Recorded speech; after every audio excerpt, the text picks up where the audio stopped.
Welcome to Commission Ed, the Air Force Officer Podcast. Here we explore the training and development of America's leaders in the application of air power and the profession of arms. The views expressed are those of the hosts and do not reflect the official policy or position of the United States Air Force, Department of Defense, or the U.S. government.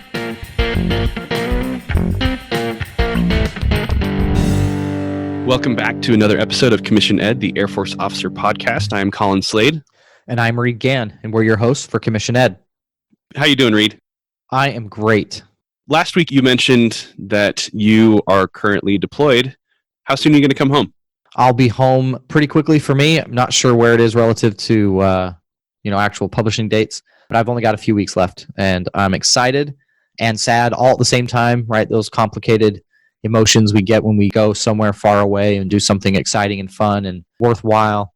But boy, I miss home. I miss my car. I miss my bed. I miss my family. In that order? Excited. No, absolutely not in that order. I left the family for last so that it was the thing that dwelt in people's minds most immediately. Got it. Yeah. See, the other things I said, you've already forgotten, but it's the family. That's the one that's dwelt. But yeah, I am really looking forward to getting home. So I'm already kind of in that, we call it trunky, right? Where you've already packed your bags in your mind and you're already kind of halfway there. Trying to focus, trying to get the job done. But yeah, I'm looking forward to getting home. Yeah, I imagine that after having your family there for the Christmas holiday and then having them leave did not necessarily improve your desire to stay any longer. And I imagine that you wanted to get on the airplane and go home with them. I did. Yep, absolutely did. Well, so when you do get home, what's next for you? What are you going to be doing for the Air Force? Yep, just head back to my home unit and continuing on with my internship. You know, it's kind of a choose your own adventure, and I've got some things lined up. I'm pretty excited about it. How much longer do you anticipate being in the National Capital Region? So I'll be there through 2021. Summer of 2021 is when I move next. So fingers crossed, hoping for some leadership opportunities. We'll see what shakes out. Also looking forward to promotion board results. So our promotion board met in December of 2019 for both you and I, Colin. So hopefully the summer of 2020 we'll have some good news and we'll see some oak leaves in our future. Actually, I want to clarify that I did not meet that board. Reason being is when I left active duty and then had my break in service, because I was in the IRR, the Individual Ready Reserve, that time that I spent in the IRR did not count toward my time and grade and time in service. So I have not yet met my majors board. That will happen for me February of 2021. Got it. Okay. So, Reed, you're going to put those oak leaves on before me, and I will salute you smartly, sir. Okay. That'll be weird. Yeah. But yeah, so that's kind of what's in the future. Very cool. Looking forward to it. As for me, I am in my last semester of Air Force ROTC at Brigham Young University and Utah Valley University, Air Force ROTC Detachment 855, and currently looking for whatever my next job is going to be. Now, I submitted an application to the Air Force Honor Guard. I have a desire to be the Director of Operations for the Air Force Honor Guard. I feel like that would be an excellent follow-on assignment, kind of postdoctoral place to be after having studied military drill so much in depth over the last 4 or 5 years. And it would be a good next step as far as my career progression and development as an officer, my leadership progression. However, because I am a reservist and the Air Force Honor Guard position is active duty only, I can't go there. I'm not eligible for it. Now, there is a possibility that the Air Force Honor Guard could convert some of their positions to reserve billets, and I could become what's called an IMA, Individual Mobilization Augmentee, and support the Air Force Honor Guard on a part-time basis. But as of yet, that hasn't happened. I'm looking at other possibilities, a return to the traditional reserve as a civil engineering officer, or potentially cross-training into other career fields. I'm also interested in the possibility of moving to Colorado Springs to work at the Air Force Academy, either as faculty or as staff, and continuing to wear the uniform in a reserve part-time capacity, especially with the Space Force coming online. They're going to soak up a lot of money and oxygen in that area, so I imagine that there's some opportunity for me there.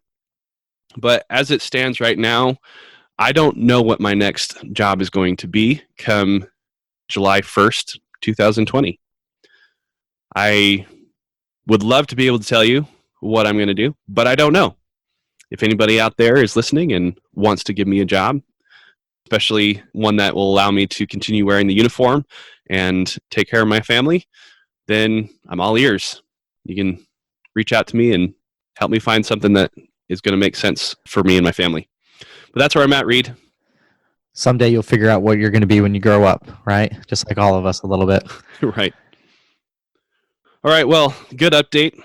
Let's round out this discussion that we've been having about what the Air Force values in its officers. So when General Goldfein published this memo to his wing commanders, he outlined the 4 things that we value: executing the mission, leading airmen, managing resources, and improving the unit. And then he said, these core competencies all ride on a foundation of impeccable character. Now, interestingly enough, those 4 values all come from AFI 1-2. They're outlined explicitly there. However, one will search in vain for guidance or any sort of official AFI that fully outlines what is meant by a foundation of impeccable character. Now, we discussed this a little bit back in our very first episode released in September on what is an Air Force officer. In that episode, we cited AFI 36-2005 for officer accessions and the requirement for officers to be of, quote, sound moral character. And I lamented at the time, Reed, if you remember, that AFI refers primarily to criminal activity and drug use, but I don't think that is exactly what General Goldfein is after in describing what the Air Force values in its officers. So I'm asking here again, and I think that's where our discussion needs to be today, is what is meant by a foundation of impeccable character? Beyond crime and drugs, what is it that the Air Force is looking for? What do you think, Reed? I think it's a great question. And as I was doing research for this, and I know you stumbled upon the same thing as we were kind of looking into this, I found myself on the Air Force Academy's main website. So usafa.edu. And right at the top, in one of the most top line, if you look at the website in the hierarchy, right, you've got the homepage, then you kind of have the most important subjects that are linked on that page. And one of those topics, one of those tabs is character. And you go to this character tab, and the Academy has an entire center focus on this idea of character. And it's interesting as I think about this idea of like, what is character? Because it is foundational. I mean, it underlies everything we do, yet it shouldn't even need to be addressed because it's foundational. It's there. It's always there. It's like the earth we walk on. We don't think that the earth is there or really always consider it, but it is always there. And it's one of those things that we do need to speak about a little bit because it is the foundation of what we do. Yeah, in that website, the Air Force Academy defines character as, quote, one's moral compass, the sum of those qualities of moral excellence which move a person to do the right thing despite pressures to the contrary. What do we think of this definition? I like it. It's also highly circular.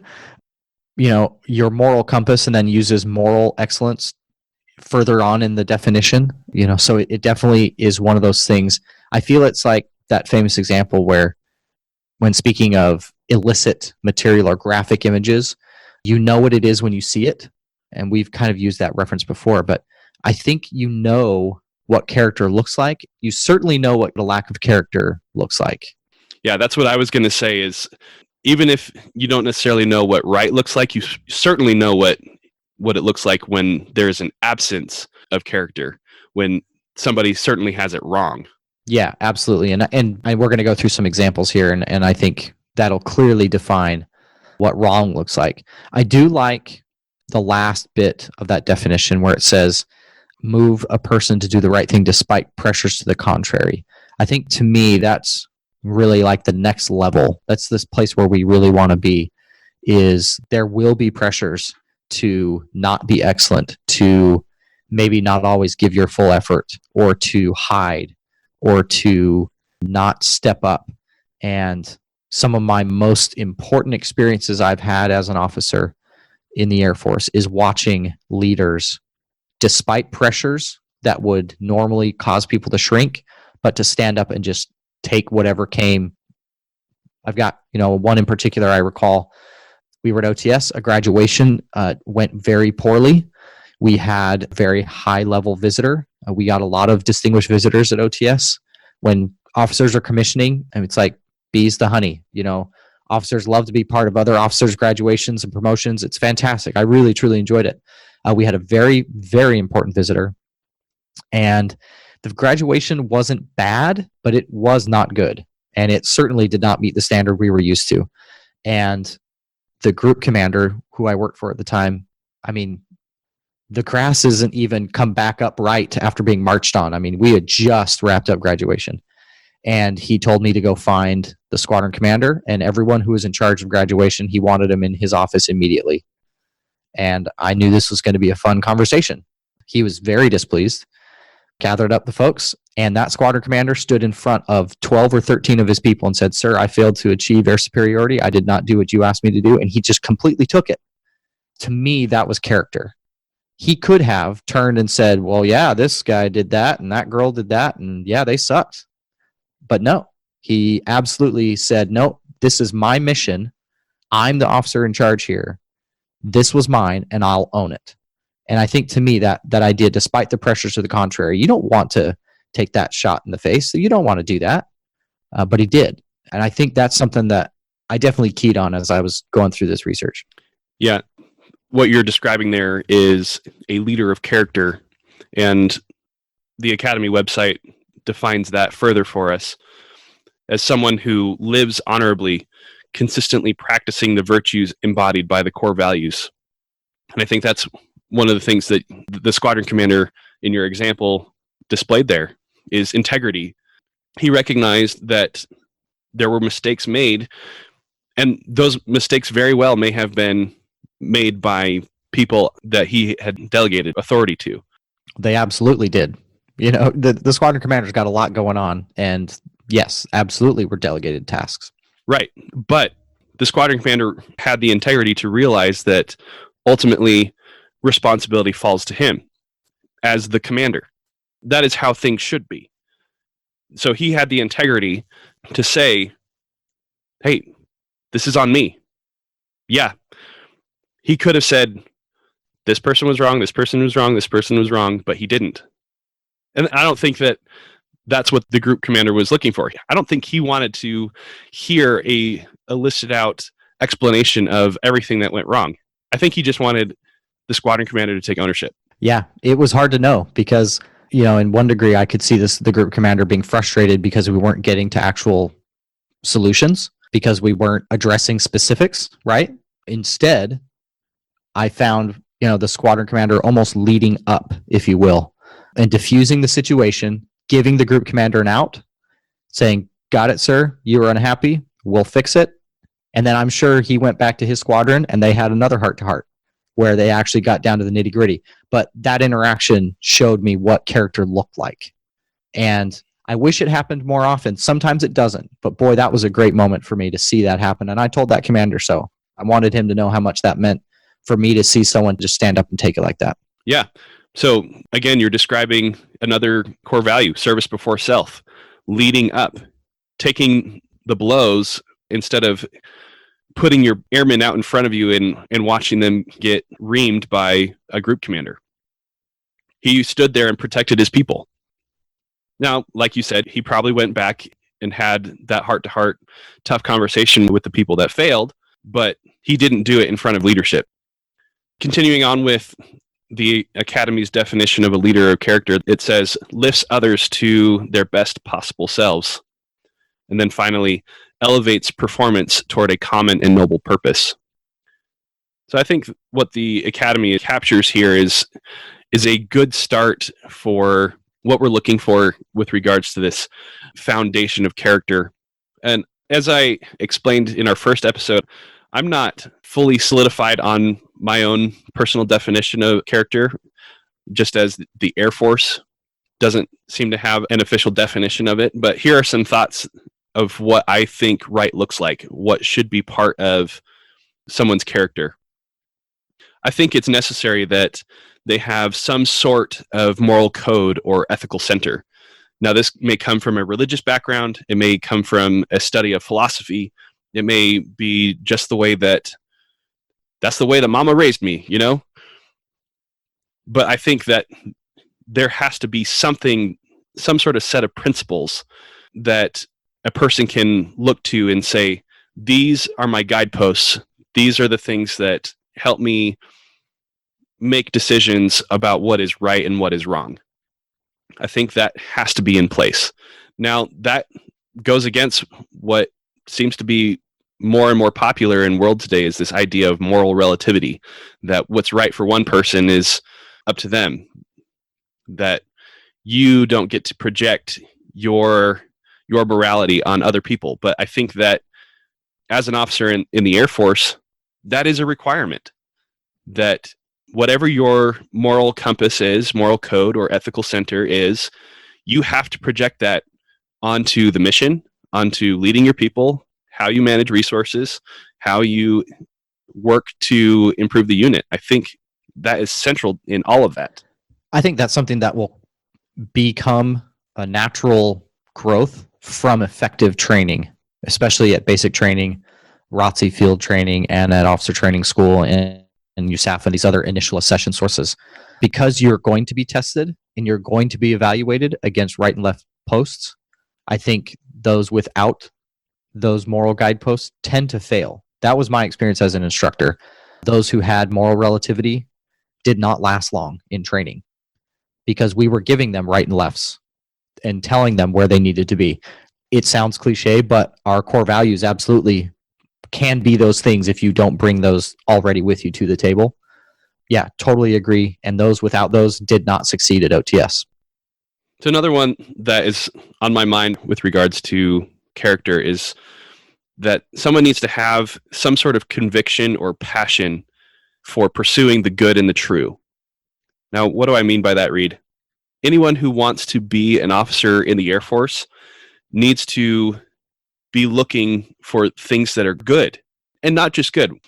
We need to be looking for things that are better or best, because the world is full of all sorts of good things, and we can fill up our lives with just good things.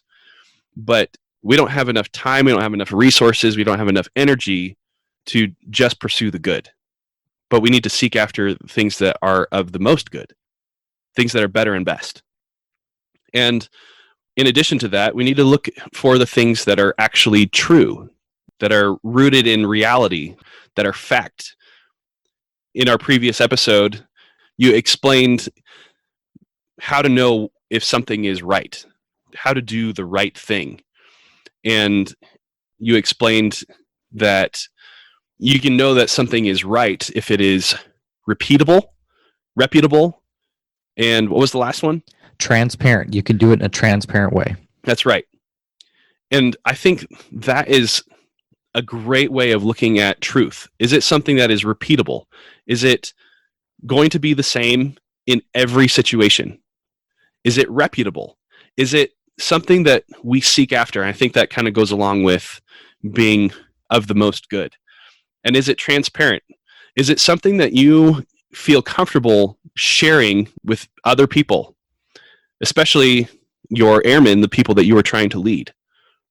I think it's really important that an officer in the Air Force pursue the good and the true in that regard. What do you think, Reed? No, I think that's absolutely right. And I think that what you're getting at, this pursuing the true, I think we've talked about multiple times how important it is for an officer to be able to accurately and consistently assess self, to know where you are relative to right, in order so that you can continuously improve yourself. And I think this is consistent with that. Not only do you have to be true to yourself and understand where you are, but you have to continue to look for that elsewhere around you. And that comes from a culture, from a belief, from a perspective. It's not something that you achieve. It's absolutely something that you have to be. Yeah. So my last thought here on this idea of character is I think an officer needs to have genuine care for their people.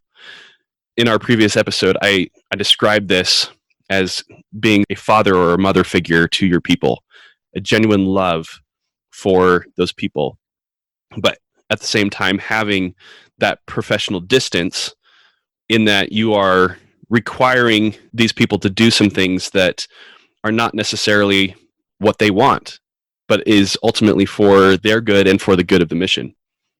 I don't think this is necessarily the case everywhere in business, in the private business world, but I think that out in the business world, the bottom line is pursuit of profit. Right? That's kind of the idea of capitalism, is pursuing more money, more revenue, more production, more efficiency.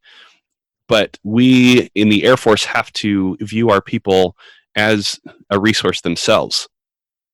We have to treat that resource as something of the utmost value. They're not just cogs in a wheel. They're not just gears in a machine. They are our most precious resource, and we need to protect them. I think that's one of the most important responsibilities an officer, is to take care of their people. And so I think part of character needs to be that genuine love and that genuine care for the people that they lead. Yeah, I couldn't agree more. And again, in that story I shared earlier about that squadron commander genuinely caring for their people. Yeah, totally agree. Reed, do you have any other ideas, things that you would want to add to this idea of character that the Air Force values and that we need to have in our officers? No, like you, Colin, this has been a tough one for me. I've really given it a lot of thought, and the more I think about it, the more I come down on this idea that it is so foundational. Again, using the earth as this idea of a foundation and as something that's just always there. It's hard to look down at the ground and understand and capture it all because it's so big and vast. No, I think you did a really good job of covering it. I do think this outward focus that you have, as started with that last one, focused outward towards the success of the mission and that of your people. Yes, you have to take care of you, but if you're too self-centered, I don't think that's character. You can have good morals, good ethics, pursue good, but it be all about you. And I think that's the only thing I'd really add to your list here, is that it's directed outwards. Again, fulfilling our core values of service for self. I think that's the one thing I would add. Yeah, absolutely. My cadets have heard me say this time and time again. It's not about you. It is about the mission, and it's about the people around you. Yes, you do have to take care of yourself. You have to be proficient. You have to be capable, but it is not about you. Yep, that's one of my favorites as well. But now I want to talk about this idea of it being a foundation. Now, a foundation is something that you build on. If you think of it in terms of construction, the foundation is going to be your strongest material, your heaviest material. It's the thing that goes at the bottom. Usually some sort of concrete that is buried deep under the ground, or maybe you use pylons or something that is anchored deep into the bedrock itself, into the earth, as you mentioned. So with this idea in mind of a foundation, how is it that character is a foundation for officership? How is it that this idea of character, kind of, as the Academy describes it, living honorably, lifting others, elevating performance, or as I defined it, having a moral code or ethical center, a conviction or passion for the good and the true, a genuine care for people. How do these different principles, these different elements, enable an officer to execute the mission, lead airmen, manage resources, or improve the unit? What do you think there, Reed? I think it centers on that concept almost alone. When men and women sign up to join the Air Force, they are, in every sense of the word, entrusting their lives to this organization. And as part of the organization who's responsible for leading them, they are truly handing us their lives. And if they do not trust you, we have lost. And I know that sounds really melodramatic, but that is what it centers on for me. It's all about trust. And that comes down to small and simple things, right? Like if I'm flying in formation, I trust that my wingmen have done the training to the level required for us to not crash and die. I trust that the security forces airmen guarding the gate are trained sufficiently that they are doing their job so that I can do mine. I trust that when I ask a question of an airman, that they're going to give me a true statement enough that I can act on that to make decisions or to inform combatant commanders. Can you imagine if we worked in an organization where a four-star general who's making life and death decisions didn't know if they could trust the advice they were getting? Can you imagine working in that kind of environment? I simply could not do it. That is why it's foundational. It is all about trust. When the students arrive at OTS, lots of yelling, lots of screaming, and one of the first things that happen when they meet their flight commanders, we have what's called flight commander welcome. And that is the moment for you as the flight commander to kind of lay the ground rules, the context and background for how you like to teach. You know, is your moment to give an elevator speech that really mattered, that kind of set the class on the path that you wanted it to go. And one of the first things I told them is that I inherently trusted them because they had raised their hand, swore an oath they were wearing the same uniform as me. And I had to trust them unless they gave me reasons not to trust them. And I think that's what it starts with. When I see someone across the way and they're wearing the same uniform as I am, I inherently trust them. I have to, or else we simply couldn't operate. What are your thoughts on that? I think you're hitting it right on the head. That if you can't trust the people around you, it makes it very difficult for you to do any of the things that the Air Force requires, or anything that we've described as the things that the Air Force values. If you don't trust the people to your right and to your left, your ability to execute the mission is significantly decreased. If not your ability, certainly your motivation. You don't want to be there because either you feel like you're in danger, you feel like you're not safe, or you're just like, these are not my people. This is not my tribe, and I don't want to be around them. I want to be with my people. I want to be with my tribe, my family. And I think you're absolutely right. Trust is central to all of that. It makes me think about Secretary Colin Powell. There's a YouTube video out there of, I think it's called like Colin Powell on leadership or something like that. And there's a news reporter who asks him, what does he think about leadership? How did he become the leader that he is today? And without missing a beat, he immediately responds, it's about trust.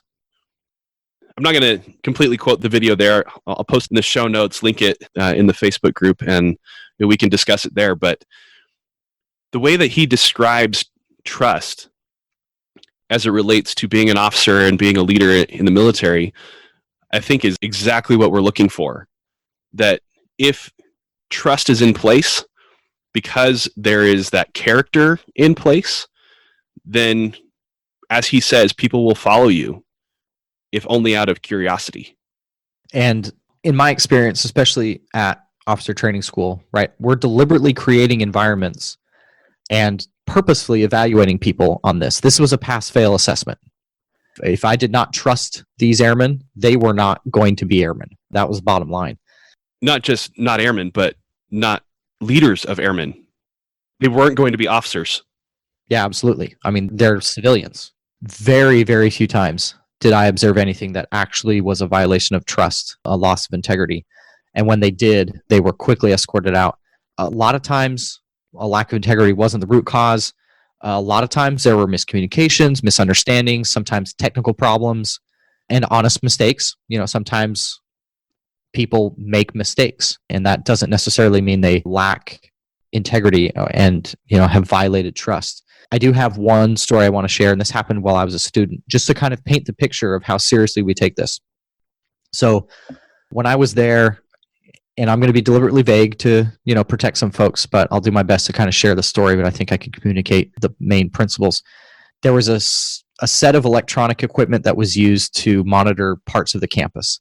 And the students at the time, we were kind of manning this post, if you will, kind of part of our duties. Just one of those things you do at basic military training. You man post and you run things. And there were 2 students that were manning this location. And they had been given specific standing orders not to touch this specific electronic system. Very clear, very understood. I mean, it's literally posted on the door, like, under no circumstance will any students touch, monitor, do anything to this. Just leave it alone. At the time, it wasn't working. And one of these 2 students, before officer training school, actually worked for the company that built and installed this system. So they were literally a trained professional on the system. And one of the students, knowing that they could fix it, broke the standing order, got into the system, and fixed it. An instructor came by, noticed that the system was working, right? That's good, right? We solved the problem, but knew that it must have been a student who had done it. That's not good, right? Because there was an existing standing order not to touch the system. So the staff member confronted the 2 students in the room, and this is probably the most interesting part. Asked both of them, did one of you touch the system? And the student who had repaired it said nothing. The student who was in the room while it happened, but didn't say anything, said, "Sir, I watched another student touch this system and I did not stop them." Now, which of those 2 is displaying character? It's clear, right? It's the student who knew that a rule had been violated, even though they didn't do it, and owned up to that. The staff member could tell something was going on, interviewed both of them again separately, and only after the second interview did the student say, "Yes, sir, I touched the system," but the damage was done to that person's integrity. And that person was not invited to continue with training. So just think about that, right? We have a system that's broken. Someone solved the problem, but in doing so, they lied, basically by not saying anything. They lied about their involvement and allowed another person to take the fall for them.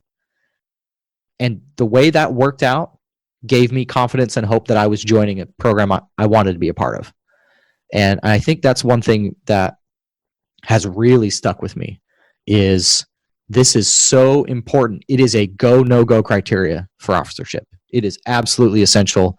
And the only times that I really started to question someone's ability to be an officer in the Air Force when I was an instructor at OTS was when I saw things that made me question whether or not I could trust them. Yeah, I'm with you, Reed. My experience has been that very few officers I've interacted with in the Air Force have lacked the character needed to be in the Air Force. I think that is one of the wonderful things about our organization, is that the default is that you can trust them. You may know nothing about them. You may have never worked with them. You just arrived on station 5 minutes ago, but you know that you can trust the people that are around you, because it is so fundamental. It is so foundational to what it is that we do in the Air Force. But I have to ask, Reed, if everything is built on this foundation of character, where does failure as an officer occur? Is the lack of character or lack of specific parts of the character that we have tried to describe the source of mission failure? Are character flaws or a lack of character the source of poor leadership, the source of fraud, waste, and abuse, the source of stagnation within a unit? What do you think about that? If character is so foundational and central to everything that we do, is it also, if it's so central to every success that we have, is it also central to every failure that we have? What do you think there? I'm going to vote yes. Put me down for one yes, Alex. Yes for 100. What is yes? We'll continue with this theme. So let's go back, to our earlier discussion on what the Academy defines as character. The sum of those qualities of moral excellence which move a person to do the right thing despite pressures to the contrary. If you are failing to use resources appropriately and you are fraud, waste, and abuse, there was some sort of pressure likely to enrich yourself or an organization that you are associated with or someone else that you care about, and you failed to do that. That is, to me, a failure of your moral compass.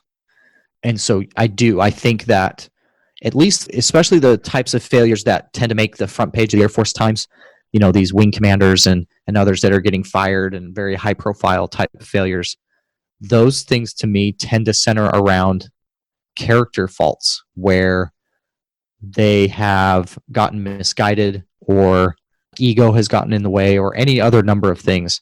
I have very, very rarely seen a true lack of competence lead to mission failure. It has happened. It is very uncommon, and that is understood. I have seen people give their honest best and that best not be good enough. The reaction to those types of failures is entirely different than when someone tries to hide or tries to cheat or tries to skirt around or not do the right thing. Very different reactions. And I do think that it is the source of most significant failures of leadership.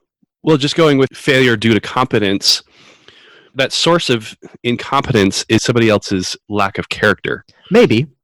Let me see if I can say it again in a different way.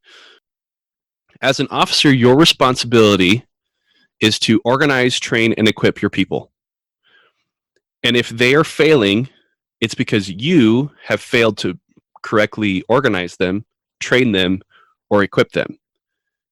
And that failure is then, if we're in agreement that mission success or mission failure comes from character, then your people's failure is because of a failure in your character and your responsibility towards that organization, training, and equipment of your people. I tend to agree, largely. A couple things I do want to throw out. Enemy gets a vote, right? If an aircraft gets shot down because the enemy was better than we are, I don't necessarily think that's a failure of character, right, that led to that mission failure. So let's throw that out there. Enemy gets a vote. There's fog and friction and a number of other things that can lead to mission failure. And I think we're on the same page here. But what I'm getting at is when there is a failure that is not necessarily caused by external circumstances, right? You have observed someone trying to perform the mission, and they're honestly giving it all they've got, then yes, I do think that someone put them in that position to fail. Sometimes that's not the case, right? They've gone through the training, they've passed, maybe it was close, and maybe they just don't have that stick-to-itiveness or that perseverance necessary to deliver. I remember deployed watching someone who had been through the exact same training I had done well, but was unable to perform in a very stressful situation. That's a hard thing to train and evaluate for when they did fine in training. But when it came to game day, that was a different thing. And because they were working and really trying, that was a little bit different than, oh, someone must have pencil whipped your training, because we all knew that hadn't happened. So, yeah, but I do think a lot of the biggest mission failures can be traced back to people who have decided to mail it in at some point. Yeah, I agree with you. I like how you explained it, that the enemy gets a vote and that fog and friction, these external factors will play into mission success and mission failure. Sometimes we just get lucky. And unlucky. Yep. But even the best luck will not overcome a lack of character. And sometimes having character in place can overcome even the worst luck. Yep, I'll totally agree with that. Can we say it that way? Am I putting myself way too far out there? Or No, I agree with that. There's a guy I worked with at OTS. He was a big advocate of saying that the best led military will win the next war. And I think that's oversimplified, but I also think there's a grain of truth there. And I think that's kind of what we're getting at is this is so fundamental and so central. And I know we've said that over and over again throughout this episode, but it must be stated over and over again that this is the starting point. There is no other starting point than this trust, than this foundation of character. And again, I want to emphasize for our audience, I have overwhelmingly experienced very positive things in this arena. Some of the darkest moments in my Air Force career have been when I felt that this wasn't in place. Yeah. So if we're in agreement that the source of mission success or failure can at least be somewhat influenced by the presence or lack of character, then there are a couple other questions that are on my mind that I don't know I have good answers to. First one up, how do we train for character in our commissioning sources? Are we doing a good job? Are we doing it right? How can we do it better? I don't know that I have a good answer for that. Or are we just expecting that the necessary character traits needed for mission success are already in place when our cadets show up? Yes to both? ? Right? It's tough. These are tough questions. I think, well, keep going. You've got some more questions and then I'll give my thoughts. Yeah. So then in combination with that, once our cadets have commissioned, they are now officers in the Air Force. How do we continue to develop their character? Is it something that is trainable? Is it something that can be developed? I believe it is. So how do we do that? Or do we think that character is set, that your moral foundation, your moral code, your ethical principles are set and they don't change, and you just carry them with you through your entire career? Yeah, for me, this is not the panacea, but I think what we do is we reward examples of good character, we highlight them when we see them, and we savagely punish those lacking character. And I think that is how we do it. And to me, what I find is that some of the biggest sources of concern or consternation or frustration that I hear amongst my peers is when they observe what they believe to be someone with a lack of character somehow skirting by, or even, hopefully not, but sometimes getting rewarded, and those who seem to be doing the right thing not getting recognized for that, or maybe even punished. And I think that is the right way to manage it. And if we create a culture and an environment where it's just simply expected, I think that's the best way to do it, by rewarding those who do it right and getting rid of those who do it wrong. Who gets to decide if we're doing it right? I think we've had this conversation, right, Colin? That's what makes us a profession, those of us who are in the club. But who's to say that those of us that are in the club have it right? Or are we saying that character is relative, that the type of character that we are looking for is specific to the Air Force? I don't think that I have a good answer for these questions. I don't either, but I do know that we're in at a time when leadership is asking these exact questions. And again, that just gives me hope. I'm in the right place when someone else at the very top is asking that exact question. And that's this whole memo that we've been talking about for the last 4 or 5 weeks, all centers around this idea of, hey, I don't think we're getting this right. And that gives me hope for the future. Yeah, exactly. And that's kind of where I was hoping to end up with this whole discussion, is that just as we don't have the answers, but we're looking for them, so are our leaders at the highest level of the Department of the Air Force, which now includes the Air Force and the Space Force, are looking for these answers. How do we ensure that the people that we bring into the service and those that we keep in the service are meeting our requirements, that have the characteristics and the traits that we value in an Air Force officer?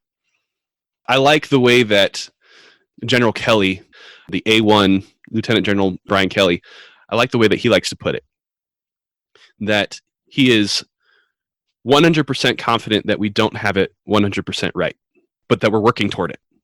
Yeah, I saw him say that in the recording of the Air Force Association conferences last year. That's great. I think that requires some extreme humility and is a demonstration of character at the highest level of what it is that we're trying to do here. We're trying to find the best people and keep the best people, those that have this character, that are able to execute the mission, lead airmen, manage resources, and improve the unit. That's the whole purpose of this entire memo. That's the whole purpose of this discussion that we've had over the last 2 months. Yep, absolutely. And I can't emphasize it enough how exciting a time it is to be in the Air Force. And now the Space Force, for some of those who were ceremoniously made part of the Space Force by the signature of our Commander-in-Chief. Exciting times, Colin. Yeah, I'm with you, Reed. I'm super excited. We're both really excited. We hope that you, our audience, are really excited about what 2020 has in store for us and the years that will follow as we move forward in our individual careers, as you move forward in your career as an officer already in the Air Force or the Space Force, or as someone who wants to join this profession. We encourage you to stay here with us, be part of this discussion. Join us in our Facebook group. Come tell us what it is that you think about what it means to have character and how it is foundational to these other things that we're trying to accomplish as officers in the Air Force. We would love to have that discussion with you.